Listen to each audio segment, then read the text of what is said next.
see what that data might tell us. This is what statistics is about, is looking at data and seeing what the data might tell us.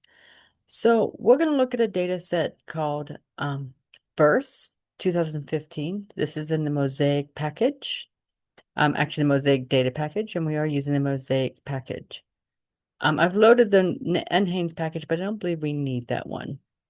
I'm also going to use another data set called bursts a little bit later, and I'm going to only look at 1969. So I'm going to take bursts and I'm going to filter for the year 1969, and I'll save that into burst 1969. So we'll run this one to see everything comes up, and there's everything in there. There's all of my information. So what I'm going to do to have this data, if I look at burst 2015, this is a huge data set. It has 365 data values in it. It looks really large. There's a lot of information here. I could actually do a glimpse of it instead of opening it. So glimpse. Notice as you start typing, it fills it in. You can just hit tab. And then I'll just do a glimpse of bursts.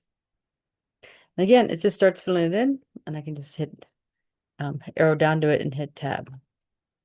And this again shows me a little bit what it is. There's 365 days, there's 8 columns, and there's an awful lot of data in here. So it might be nice to look at a graph because there's so much data going on that a graph might be useful to see what's going on.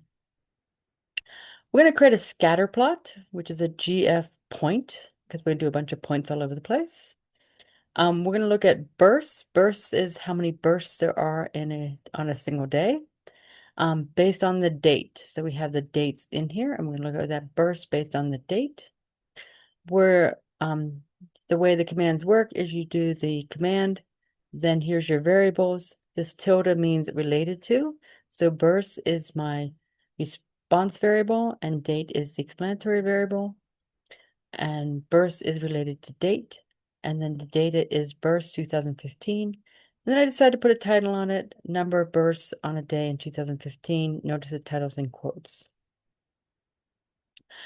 So now what I'd like you to do is I'd like you to sit there and think, what do you notice? What do you wonder? So I'll make this a little bit bigger so you can see more of it. And when I look at this, I notice, I'm gonna let you actually think about this for a moment. I would suggest stopping the video for a moment and think about it on your own.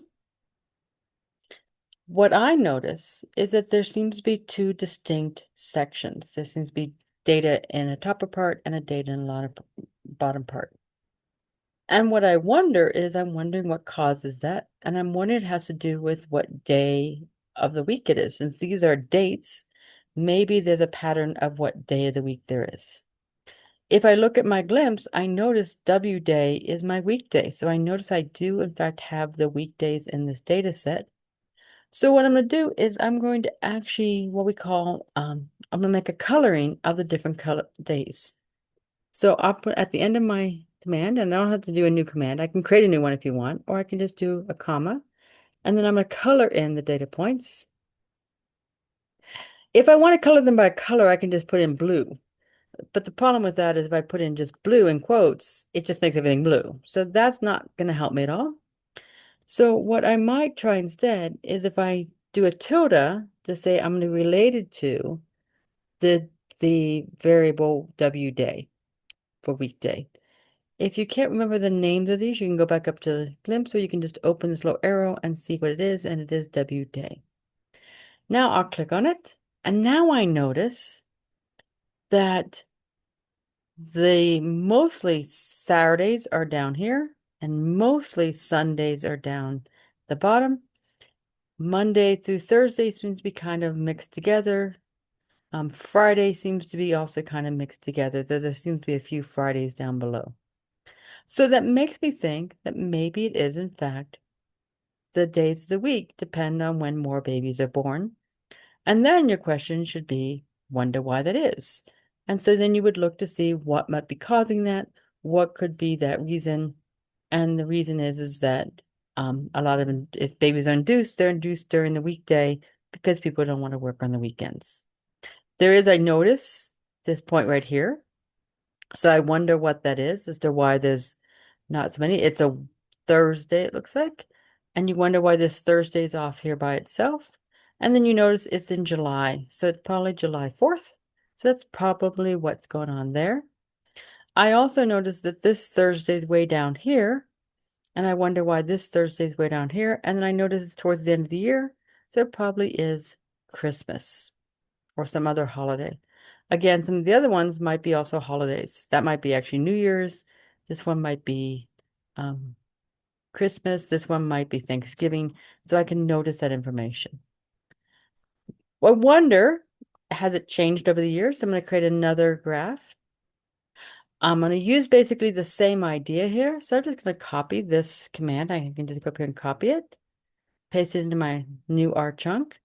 I'm going to do again births and dates, but instead of using births 2015, I'm going to use the 1969. And see what that one looks like. I wonder if it's changed since 1969. And again, I'm just going to run it all. And when I run that one, I notice there's still a pattern of Saturdays and Sundays seem to be less, but it does seem to be a little bit less, a little bit more sporadic. It may be that there were less babies being induced in 1969 than there were in 2015. And this is what we do with data is we take our data, we take a look at it, we do a visualization to see what's kind of looking at it and see what's happening.